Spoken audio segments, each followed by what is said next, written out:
que le leader de l'organisation rivale, qui était à l'opposé de l'idéologie de Charles Blé Goudet, a même refusé de le reconnaître comme leader,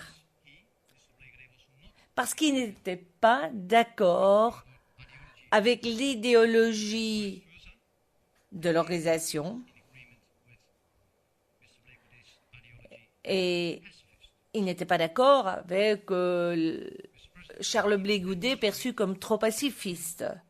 Et donc nous allons même pouvoir vous montrer qu'un des témoins de l'accusation, un témoin de l'intérieur, le témoin P156, reconnaît que Blé Goudet n'a jamais été impliqué dans quelque violence que ce soit. Et il a déclaré au procureur. Blé Goudet n'a jamais dit à les tuer, à les massacrer, à les faire ceci. Non, Charles Blé Goudet, oui, a fait bouger les gens. Mais on faisait quoi? Les mains nues. Apart from witness BP15. Et mis à part ce témoin P156, d'autres témoins du procureur vont aussi témoigner de cette nature de Blé Goudet. C'est le témoin 118 de l'accusation, un témoin de l'intérieur, qui déclare à l'accusation que l'alliance de Blé Goudet était très différente de toute autre organisation telle que la CONARECI, parce que celle-ci n'utilisait que le dialogue et plaidait en faveur d'un débat non armé. Et c'est par excellence l'objectif de l'alliance de M. Blé Goudet. Et Monsieur le Président, quand on regarde l'histoire authentique d'un homme, alors on connaît sa nature vraie. Et je pourrais vous montrer que M. Charles Blé Goudet était tout sauf un homme violent. C'était un homme de justice. Avant la crise, pendant la crise, après la crise. Vous verrez. Et les éléments de preuve l'attesteront que nous avions là un homme qui voulait réunir les gens, qui voulait le dialogue. Un homme qui, toute sa vie, a respecté l'état de droit, qui a respecté les groupes ethniques et religieux, sans avoir quelque sentiment de discrimination que ce soit. Nous allons pouvoir vous présenter des éléments de preuve qui attesteront que Charles Blé Goudet n'aurait jamais pu participer à un plan commun, contrairement à ce que le procureur affirme et qui aurait été établi en 2002. Ce qui est assez révélateur, c'est de voir qu'en juin 2015, et je viens d'en parler d'ailleurs, a interviewé un témoin de l'intérieur potentiellement important, un témoin de l'intérieur que nous allons appeler à la barre parce que le procureur a choisi de ne pas l'appeler et nous savons pourquoi. Et c'est ce que le témoin a déclaré à l'accusation au début de l'année. Non seulement les jeunes patriotes n'avaient pas une structure organisée avec un chef, mais encore plus important, c'est que Blé Goudet n'appartenait à aucun parti politique. Et quand vous allez entendre et intégrer le témoignage de ce témoin que nous allons appeler ici pour témoigner, vous comprendrez pourquoi le procureur a évité de le reprendre sur sa propre liste.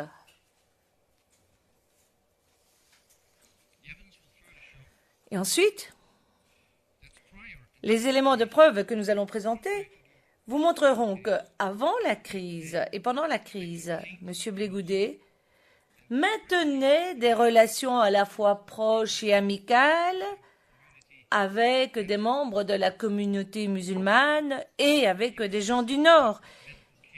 Il leur offrait parfois une aide médicale ou des dons pour financer leur pèlerinage à la Mecque. Vous entendrez d'ailleurs le témoin D1 qui vous le confirmera. Et nous pensons que les éléments de preuve que nous présenterons vous donneront un aperçu tout sauf pénal de l'attitude de M. Blé Goudet. Et de son intention discriminatoire. Donc nous allons pouvoir vous montrer que, un témoin d'ailleurs qui en parlera, M.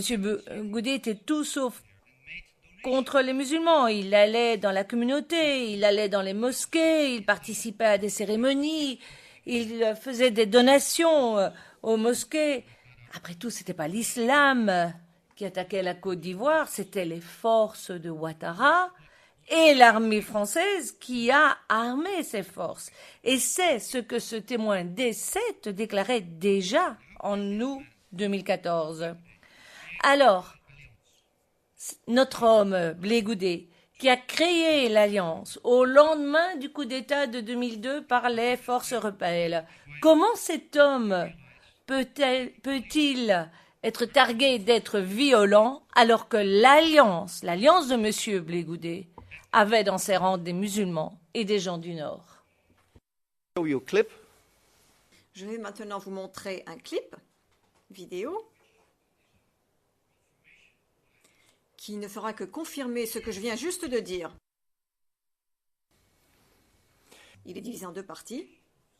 C'est une compilation de plusieurs vidéos concernant des événements qui se sont produits en 2009 et 2010. Et vous verrez au tout début, M. Blé Goudet, lors d'une réunion avec plusieurs associations musulmanes de la Côte d'Ivoire en 2010. La réunion avait été organisée par la COGEP à son siège à Yopougon. Et lors de son discours, M. Blé Goudet a répété que les musulmans ne devraient pas se sentir à l'écart. Après ce clip, vous verrez un autre clip vidéo et vous verrez certaines des actions sociales de la COGEP auxquelles j'ai fait référence, comme par exemple la rencontre de personnalités musulmanes ivoiriennes influentes afin de rétablir l'harmonie entre les différentes communautés en 2009 et également les dons en matériel qui ont été offerts à plusieurs groupes musulmans afin de les aider à construire ou reconstruire, grâce aux matériaux offerts, des lieux de prière et des écoles coraniques. Ces actions se sont déroulées en plusieurs lieux sous la supervision de M. Blé Goudet, donc à Douékoué, Gagnoa et à San Pedro. Le café politique, la tribune d'échange, était ce week-end à sa deuxième étape. Au siège du COGEP aussi à Yopougon, le directeur national de campagne adjoint du candidat Laurent Gbagbo, chargé de la mobilisation de la jeunesse Charles Blé Goudet, a reçu les différentes associations musulmanes, notamment l'association des jeunes imams de Côte d'Ivoire, la communauté musulmane universitaire et l'association des élèves et étudiants musulmans de Côte d'Ivoire. À bâton rompu, sans détour, le directeur national de campagne adjoint chargé de la mobilisation de la jeunesse a répondu aux préoccupations de ses invités. Charles Blé Goudet leur a demandé de rester mobilisés et d'être au rendez-vous de la destinée de la mère patrie. Nous avons encore la possibilité de sauver ce pays. Quand on parle du futur de la Côte d'Ivoire, ne vous sentez pas à l'écart. Quand on parle du changement de la Côte d'Ivoire, ne vous sentez pas à l'écart. Quand on parle de la défense de l'identité de la Côte d'Ivoire, le musulman ne doit pas se sentir à l'écart. Parce que le musulman fait partie de la Côte d'Ivoire, parce qu'il est musulman ivoirien.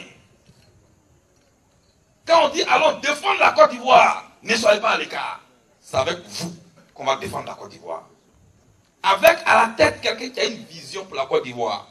Après avoir perçu les enseignements et le sens du combat du président Laurent Gbagbo pour faire de la Côte d'Ivoire un État développé et prospère pour le bonheur des Ivoiriens, la jeunesse de la communauté musulmane a promis d'accomplir la mission à elle confiée par le directeur national de campagne adjoint chargé de la mobilisation de la jeunesse, Charles Blé Goudet. Bon, ma préoccupation, c'était par rapport au port du voile, comment on appelle ça, dans l'école. Parce qu'en attendant, on voit des professeurs qui refusent ou les filles qui sont voilées en classe, ils leur demandent d'enlever le voile. Bon, j'ai posé ma préoccupation, j'ai été très satisfaite par la réponse que le président Blé Goudet m'a donnée. Nous sommes venus échanger avec lui, nous avons parlé de tout et de l'évolution et de l'avenir de la Côte d'Ivoire. Parce que dans notre entendement, avant, on pensait que les musulmans étaient bannis, exclus. Mais aujourd'hui, à travers tout ce qu'il vient de dire, nous avons compris que nous étions dans un coma très profond Et aujourd'hui, nous faisons un éveil de conscience. Parce que c'est un éveil de conscience. Il a éveillé en nous un certain nombre de choses. Donc nous l'encourageons sur cette voie et qu'il continue ces différentes rencontres et ces genres d'occasions, d'événements puissent se répéter. L'espace de libre-échange s'est poursuivi à Abobo à l'invitation de la jeunesse musulmane. Il s'est transformé en thé politique. Échange dans une ambiance conviviale autour des chantiers du président Laurent Gbagbo et de son programme de gouvernement. D'où des prières ont été dites afin que Allah confirme le pouvoir accordé à son fils, le président Laurent Gbagbo.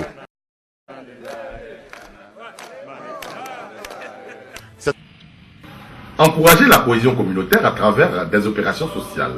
C'est un autre cheval de bataille du COJEP. Les guides religieux musulmans de Diokwe ont salué le geste du COJEP qui a offert plusieurs centaines de bouilloires de prière en langage d'usage Seridaga, des nattes, ainsi que du ciment et des tôles à la mosquée Méité en construction. À Daloa, le lycée coranique Ansar du Dr Moustapha Sy accueille près de 400 élèves par an, du CP1 à la terminale. Les élèves sont formés en 3 langues, l'anglais, l'arabe et le français, en plus de toutes les autres matières académiques. Mr. President, this is the second clip on the... Monsieur le Président, c'est là le deuxième clip vidéo sur les actions sociales du COJEP, sous les auspices de Monsieur Blé Goudet. En Égypte ou en Arabie Saoudite, pour le cycle supérieur. Le docteur Moustapha Sy Yacoub est le moufti général de Côte d'Ivoire. Il s'occupe d'environ 600 orphelins. À ce homme et à son centre de formation, ravagé par les vents violents qui ont accompagné les dernières pluies diluviennes, le COJEP, en guise de contribution à la reconstruction, ont offert des tôles et du ciment pour permettre à l'éminent guide de poursuivre son œuvre. Mbassi Diaby, l'imam de la mosquée centrale de Laloa, a reçu également un appui du COJEP pour parachever des bâtiments destinés au culte. En plus des guides spirituels, le président Charles Blé Goudet profite de son passage dans les villes pour rendre visite aux personnalités influentes des communautés afin de recréer l'harmonie et la proximité entre les peuples d'ici et d'ailleurs. La mosquée en question est située au quartier Bardo, quartier défavorisé de la ville de San Pedro. L'Almami Bamba Yacouba en est l'administrateur, en plus d'être le président régional du COSIM, Bassa Sandra. C'est le représentant du COJEP de San Pedro, Marc Blessépé, qui a exécuté la démarche commandée par Charles Blé Goudet, à savoir le don de 10 tonnes de ciment et de fer pour parachever la mosquée. Pour les fidèles, un lot de 100 nattes et de 100 bouilloires en caoutchouc, appelé dans le jargon Seridaga, a été convoyé d'Abidjan. Pour permettre à l'imam Bamba Yacouba de coordonner son action spirituelle dans la région, le COJEP a offert également un véhicule. Il n'en fallait pas plus pour que le guide spirituel lâche des larmes d'émotion.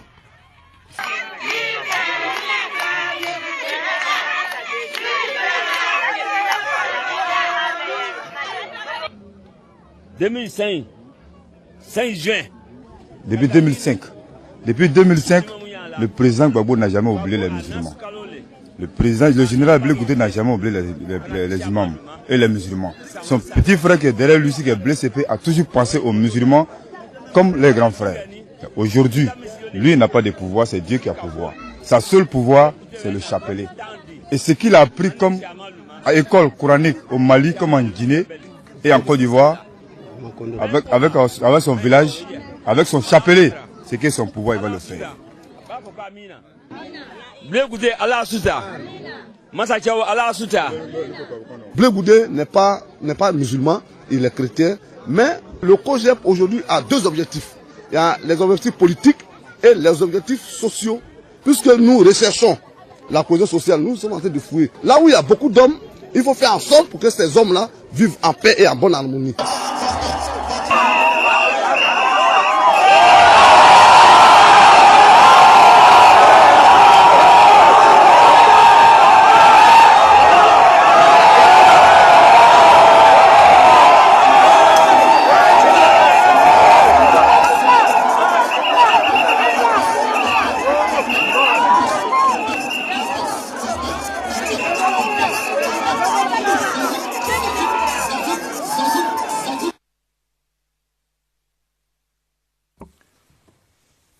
Now, Mr. President, How can anyone say? Monsieur le Président, comment quelqu'un pourrait-il dire que M. Blé Goudet était contre les musulmans ou les populations du Nord? Je voudrais brièvement vous parler de témoins dont l'accusation n'a pas parlé hier dans son discours d'ouverture et qui réfutent cette théorie. Les témoins que nous envisageons d'appeler, eh bien, il y a un témoin qui est un témoin de la défense, le témoin D9, une personne qui connaissait Charles Blé Goudet depuis 1997 et qui a été auditionné par la défense en août 2014. Et qui est également le D10 qui a indiqué que Charles Blé Goudet était un pacifiste dans l'âme. Il n'avait jamais vu une personne ayant une telle nature pacifiste. Ce témoin, Monsieur le Président, qui vient du nord de la Côte d'Ivoire, dira à la Cour, Monsieur le Président, qu'il n'y a pas, contrairement à ce que disait l'accusation, l'existence d'un plan commun. Dédis dira à cette Cour qu'étant un collègue de Blé Goudet venant du Nord,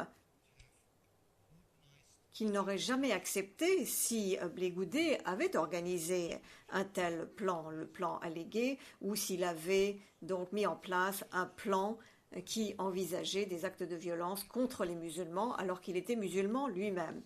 Ce témoin a dit à la défense qu'un tel plan n'avait jamais existé concernant donc Blé Goudet. Et il a même dit du plan commun, ou un plan de violence contre les musulmans. Blé Goudet est le symbole achevé de la paix, de la cohésion. Ce genre de plan n'a jamais existé. He also told the defense, il a également dit à la défense les jeunes de leur demande d'enlever le barrage et les calmer. Mr. President, Monsieur le Président, parlant de la personnalité de M. Blé Goudet, même après la crise, Blé Goudet a continué à plaider en faveur de la paix. Il a même passé du temps, lorsqu'il était à la prison au siège de cette cour, pour organiser une conférence sur la paix à Abidjan au mois de juin de l'année dernière. Une conférence sur la paix pour l'ensemble de la population ivoirienne à laquelle ont assisté tous les partis politiques. Toutes les personnes ivoiriennes, indépendamment de leur appartenance ethnique ou de leur croyance, y ont assisté. Une conférence à laquelle ont également assisté des représentants de l'ensemble des communautés ivoiriennes, y compris la communauté internationale. Une conférence pour laquelle il a été félicité dans les médias par le représentant des Nations Unies en Côte d'Ivoire. Monsieur le Président, l'ensemble de ces faits que nous allons présenter dans ce procès montreront que M. Blé Goudet n'aurait jamais pu faire partie de l'existence d'un plan commun.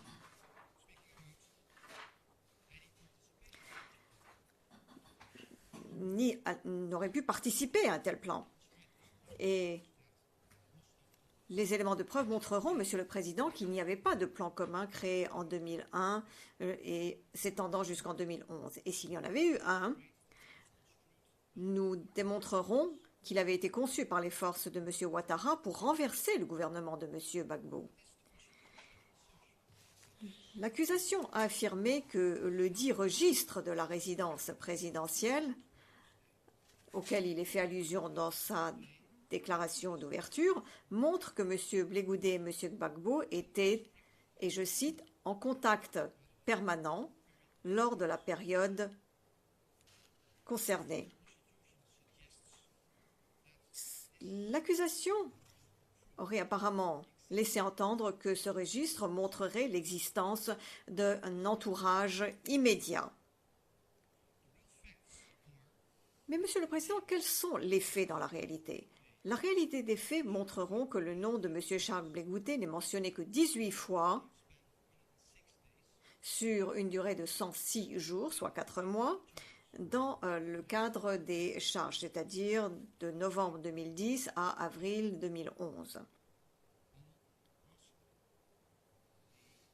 Je vais maintenant demander au greffier d'audience de nous montrer un tableau, non pas pour le public, mais essentiellement pour les parties, les participants et les juges. C'est un tableau qui est un extrait d'un registre présidentiel et qui pourrait peut-être révéler certaines informations d'ordre confidentiel.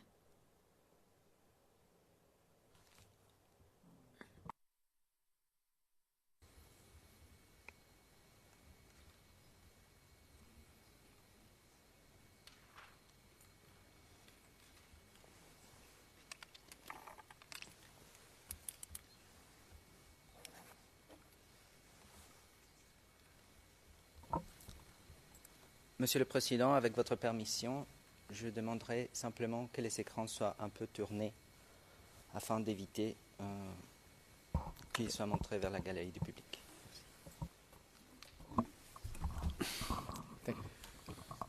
We have a too modern courtroom. Le Président, nous avons un prétoire trop moderne, une technologie trop moderne, et c'est là notre problème.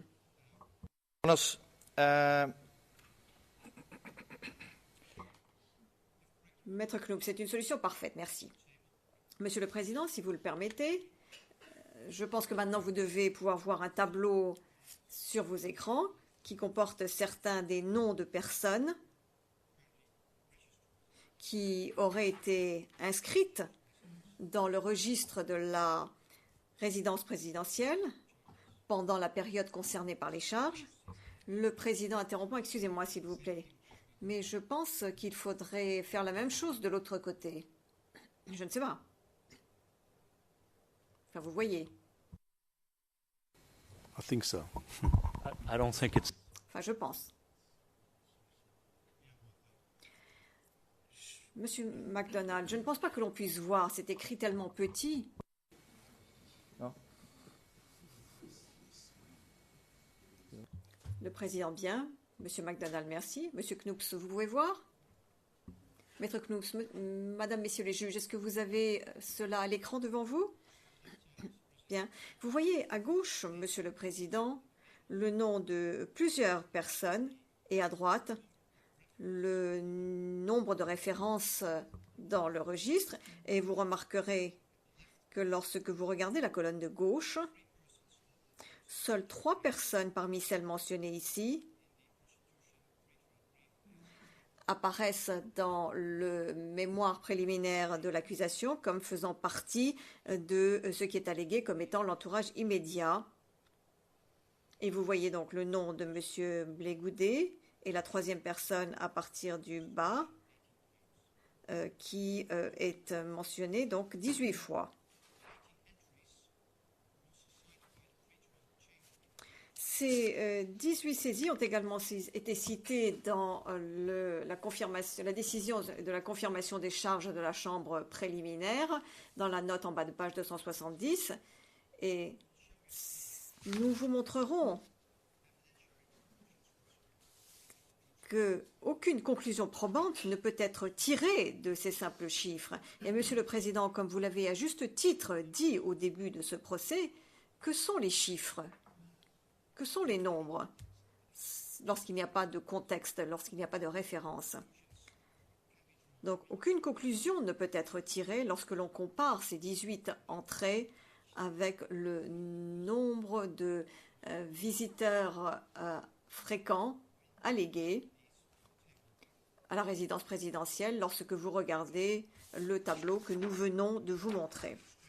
Nous prouverons également lors du procès, Monsieur le Président, que ce chiffre de 18 visites de M. Blégoudet ne peuvent permettre de tirer des déductions, car ce sont simplement des déductions de l'accusation, permettant d'indiquer que M. Blégoudet faisait partie d'un dit entourage d'intime ou était un membre important du dit cercle ou entourage immédiat allégué de M. Blégoudet, comme le laisse suggérer l'accusation à la page 73, ligne 12 de la transcription.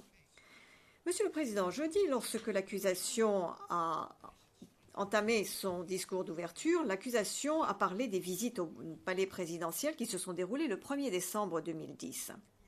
D'après le récit de l'accusation, ce jour-là, M. Gbagbo a reçu des membres de son dit entourage immédiat. Cependant, si l'on regarde de près ce registre, on constate ce qui suit. M. Soro et son officier principal, M. Watao, étaient présents de 20h06 à 20h34. L'ambassadeur français et M. Choi étaient présents entre 17h04 et 18h24. M. Nuncio, l'archevêque diplomate du Vatican, était présent de 16h02 à 17h43.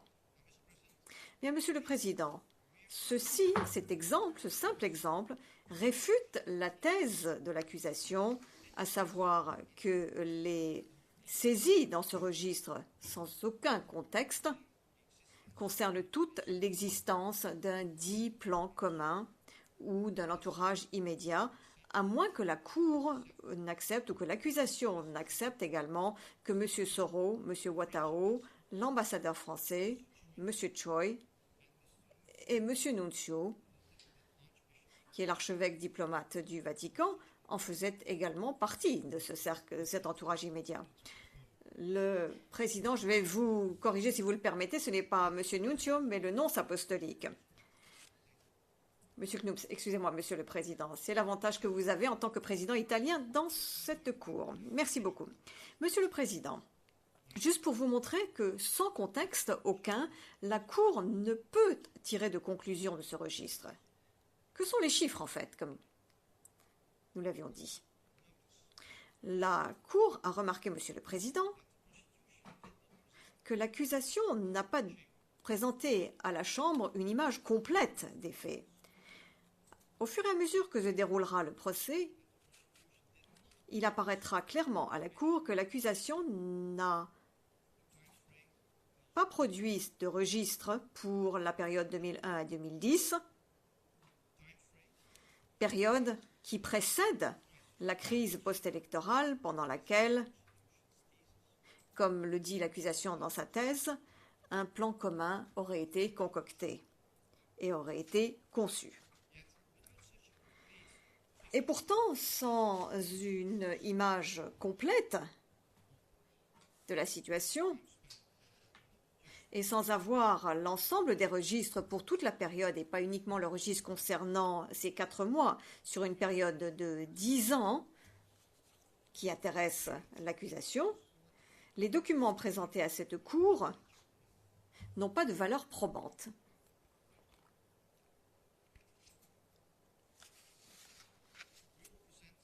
Nous présenterons, Monsieur le Président, des éléments de preuve dans cette affaire montrant qu'il n'y a jamais eu de plan commun de conçu. Et je vais maintenant passer à la partie B de ma présentation.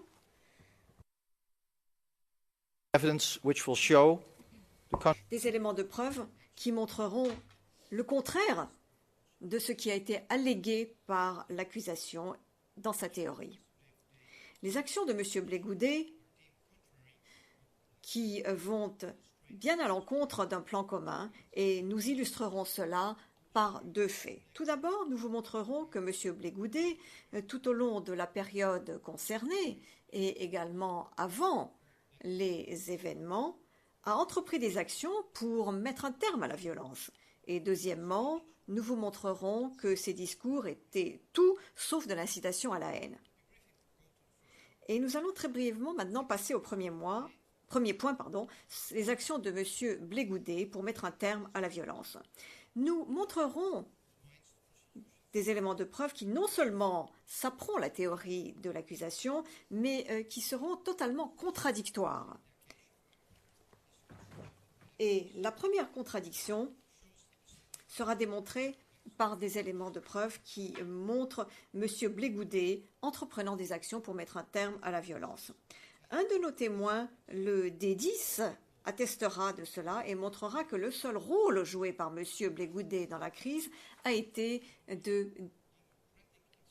d'inciter les jeunes à aller vers la seule institution démocratique autorisée à défendre un pays en conformité avec la loi et l'ordre, à savoir l'armée. Pourquoi est-ce que M. Blé-Goudet a demandé à la jeunesse de se tourner vers l'armée? Pourquoi l'a-t-il fait? Pourquoi s'est-il occupé de cela? Pourquoi est-ce qu'un civil comme M. Blé-Goudet a pu faire cette suggestion? Monsieur le Président, nous montrerons, grâce aux preuves apportées par le témoin, qui a dit à la Défense en décembre, pour éviter que les jeunes prennent des armes eux-mêmes dans le quartier.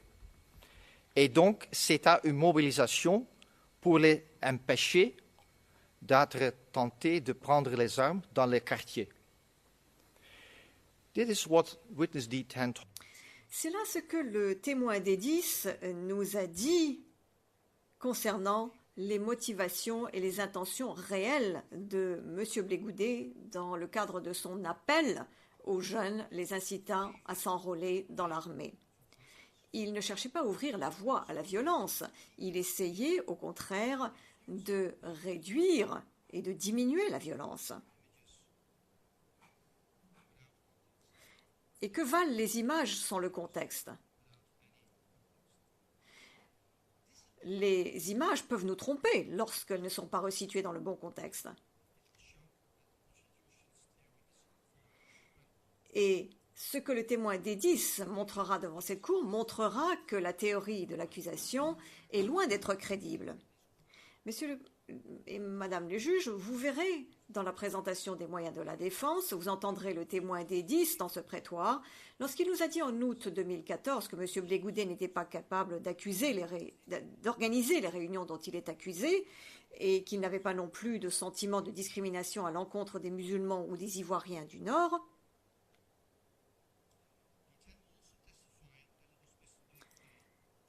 Ce même témoin montrera et dira également que c'est M. Blé-Goudet qui a incité les jeunes à rester calmes lorsqu'ils refusaient d'abattre les barricades dans les rues de Yopougon. Et il les a persuadés de rester calmes. Et avant la crise, il a persuadé les organisations des jeunes de conclure un accord de paix pour diminuer la tension en Côte d'Ivoire. Monsieur Ndri, mon collègue, parlera de ce point plus en détail. Le témoin des 10 vous dira également que Charles Blé-Goudet, pour atteindre cet objectif, s'est rendu dans les mosquées et a même prié en récitant le premier sourate du Coran. Il s'est rendu dans les églises, est allé voir les populations du nord et du sud de la Côte d'Ivoire.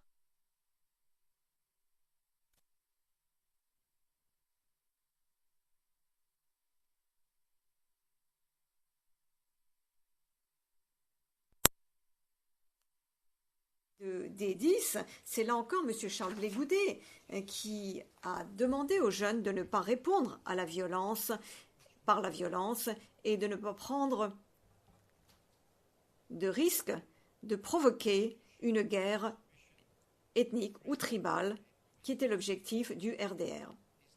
Ce que l'accusation, en dressant un portrait de M. Blé-Goudet, a omis de dire, c'est qu'il y a des éléments de preuve qui réfutent la suggestion selon laquelle M. Blé-Goudet avait des sentiments discriminatoires à l'encontre des étrangers. Si nous devons appeler des témoins, nous montrerons que pendant des années, M. Blé-Goudet a hébergé une dame du Nord au Burkina Faso. Donc les éléments de preuve montreront exactement l'inverse de ce qui est dit dans la présentation des moyens de l'accusation. Et je voudrais maintenant vous parler des discours de M. Blé-Goudet. L'accusation affirme que l'objectif de M. Blé-Goudet était d'inciter à la haine en utilisant une rhétorique violente et des discours de haine. Il y a une différence importante, Monsieur le Président, entre quelqu'un qui utilise ses capacités ses compétences rhétoriques pour appeler à la libération par rapport aux menaces qui mettent en danger les institutions démocratiques d'un État et l'utilisation de sa propre rhétorique pour prendre le pouvoir et contrôler la situation. L'accusation veut que vous croyiez que M. Blé Goudet s'est comporté de cette façon. Ceci est très éloigné de la vérité. De nombreux exemples attesteront de cela pendant le procès. L'un d'entre eux vous a été présenté en introduction, c'était le premier clip vidéo. Un deuxième exemple est le discours de Charles Blé Goudet en rapport avec un deuxième événement qui vous montrera également qu'il y a une grande différence, comme le montreront les éléments de preuve, entre l'opposition passive envers les forces des Nations Unies présentes en Côte d'Ivoire, qui ont soutenu les forces rebelles dans le renversement des institutions démocratiques dans un pays, et qui n'appellent pas à l'utilisation de la force, mais à une opposition passive d'un côté, et lance également et de l'autre côté également l'appel à la guerre. L'accusation veut que vous croyiez ce dernier point et nous vous montrerons que cela est très proche d'un aveuglement volontaire, pour reprendre les termes de Rubin Carter. Le véritable contexte, comme le montreront les éléments de preuve, prouveront que Charles Blé Goudet était parfaitement cohérent dans ses déclarations en disant que la Côte d'Ivoire ne devrait jamais tomber dans le piège de la guerre civile. Et c'est là ce que les éléments de preuve vous montreront réellement. Vous remarquerez également, en digérant le discours du baron relatif à ce deuxième événement et du contexte de ce deuxième événement, contexte qui est nécessaire pour la théorie de l'accusation, les éléments de preuve de l'accusation montreront que M. Blé Goudet, dans ce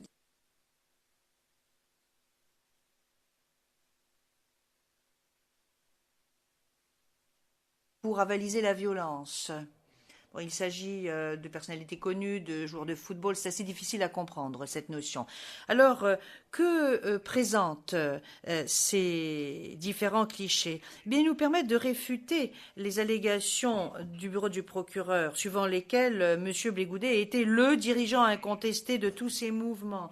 Et dans ses déclarations liminaires, l'accusation a également fait valoir que M. Charles Blé Goudet contrôlait les jeunes et pouvait ainsi diriger leurs actions. Alors, Monsieur le Président, j'aimerais maintenant vous demander de bien vouloir vous concentrer sur le deuxième cliché. Vous avez donc l'Alliance d'un côté et les Conaressi de l'autre. Parce que l'on peut dégager plusieurs conclusions à ce sujet lorsque l'on mène cette analyse. Il faut savoir qu'à l'époque de la crise post-électorale, il y avait plus de 60 organisations qui étaient considérées comme des organisations pro-Gbagbo. Alors, quelle est la définition des jeunes patriotes si vous prenez tous ces différents groupes?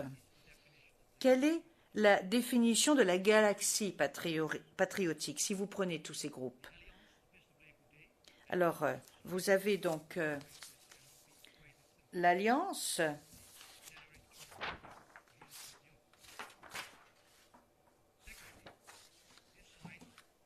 et ça c'est la première conclusion. L'alliance de M. Blé Goudet, cela illustre tout simplement qu'on ne peut pas faire l'équation entre M. Blé Goudet et les jeunes patriotes. Deuxièmement, cela montre que les mouvements de jeunes pro-Gbagbo étaient en fait composés de différents groupuscules, mouvements qui avaient des idéologies et des plans d'action diamétralement opposés. En fait, il y avait à l'époque 3 grands mouvements mobilisateurs et puissants, parmi ce qu'on appelait les jeunes pro-Gbagbo. Lors de la crise post-électorale, la défense démontrera que l'alliance de M. Blé Goudet était diamétralement opposée aux Conaressi entre l'année 2006 et 2010, et cela a été expliqué par leur vision et leurs idéologies politiques qui étaient absolument différentes. Troisièmement, ou quatrièmement plutôt, excusez-moi. Alors, ces groupes étaient peu structurés, étaient pluralistes, étaient très hétérogènes. À cela, il faut ajouter les rivalités et les luttes de pouvoir entre ces différents groupes, ce qui fait qu'il ne pouvait pas y avoir un seul et même dirigeant. Monsieur le Président, nous allons vous montrer qu'il y avait plus que de la rivalité qui les opposait, comme l'a indiqué le bureau du procureur, car c'était un ensemble convulsif et instable de groupes qui n'avaient aucune cohésion du fait de la rivalité entre les différents dirigeants, du fait de cette compétition ou concurrence assez farouche pour avoir la faveur de la population et l'attention des médias. Par exemple, nous démontrerons que la FESCI, qui était très éloignée de l'idéologie de M. Charles Blé Goudet et de ses actes, n'a jamais fait partie de l'Alliance, mais ne faisait partie que du CONARECI. Nous démontrerons également que, à partir de l'année 2001, M. Charles Blé Goudet doit partir de la FESCI à cause de ses points de vue tout à fait divergents et qu'il y a même quelqu'un qui avait essayé pour cette raison de tuer M. Blé Goudet. M. Blé Goudet a échappé à un assassinat en 1999 de justesse et d'ailleurs il faut savoir également que l'UPLTCI de M.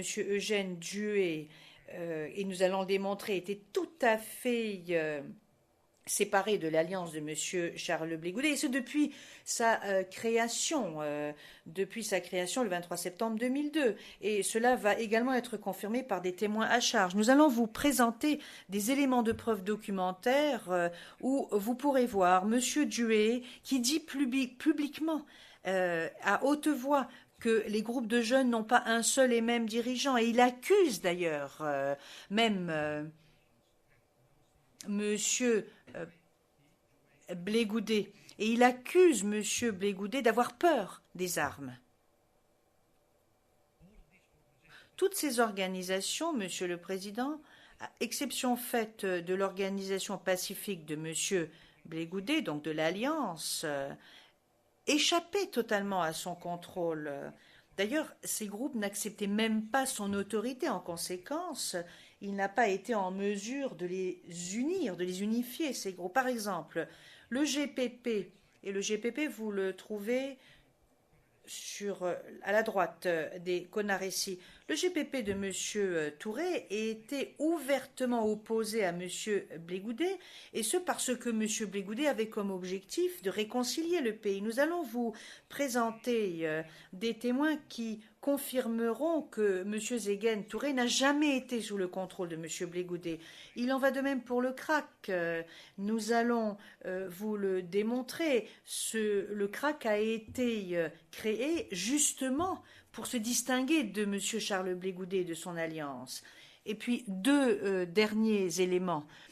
Dans un premier temps, j'aimerais vous dire que, certes, M. Blé Goudet avait le contrôle sur ce groupe pacifique. Et ce groupe pacifique a toujours fait état d'idéologie pacifique qui était tout à fait opposée aux actes violents de nombreux autres mouvements. M. Blé Goudet a toujours refusé de demander à ses sympathisants de s'armer, et ce fut en fait l'une des raisons principales qui explique la tension entre M. Blé Goudet et les mouvements de jeunes pro-Bago. En conséquence, il ne pouvait pas y avoir un général de la rue. Alors, au vu de cette analyse, il peut être déduit que l'allégation du bureau du procureur dans sa déclaration liminaire suivant laquelle M. Charles Blé Goudet avait donné des consignes aux jeunes pro-Gbagbo pour dénoncer les étrangers n'était pas fondée. Alors, je pense que nous pourrons faire la pause maintenant. Je pense que j'aurai besoin encore de 10 minutes après. Le juge président, je vous remercie, Maître Knops. Monsieur McDonald, excusez-moi de vous interrompre, Monsieur le Président, mais avant de lever l'audience, est-ce que nous pourrions passer à huis clos partiel pour parler très rapidement de quelque chose? Nous pourrons le faire lorsque nous reprendrons l'audience après la pause café. Le Président, oui, je pense qu'il serait plus opportun de le faire juste après la pause café. Et nous allons reprendre à 11h30.